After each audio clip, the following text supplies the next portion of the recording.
में चेंज नहीं हुआ। सर, हर साल देश का आम आदमी जब वित्त मंत्री जी की बजट की स्पीच सुनता है तो वो इसलिए नहीं सुनता कि पीएलआई की क्या इन्वेस्टमेंट होगी, कौन सा कॉरिडोर बन रहा है। देश का आम आदमी, सैलरीड क्लास, इसलिए बजट की स्पीच सुनता है कि उसके अंदर स्लैब में कोई रिवीजन होगा, क्या हमारी स्टैंडर्ड डिडक्शन की जो हमें डिडक्शन मिलती है वो बढ़ेगी। लेकिन इस बार बजट में देश का आम आदमी और खास तौर पर देश का मिडिल क्लास डिसअपॉइंट हुआ।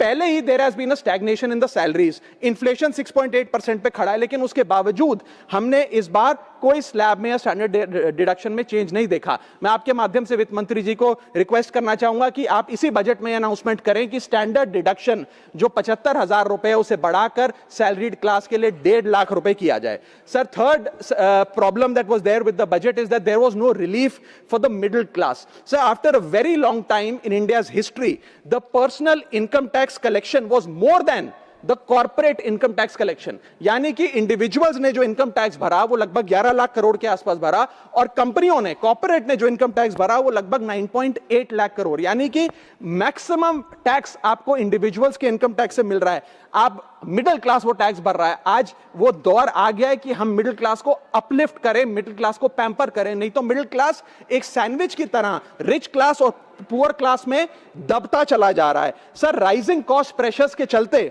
पिछले वित्तीय वर्ष में मिडिल क्लास ने देखा कि उसके एजुकेशन के खर्चे में 8% की बढ़ोतरी हुई, हेल्थ केयर 9% से महंगा हुआ, रेंट 7% से, फूड 6% से, ट्रांसपोर्ट 5% से।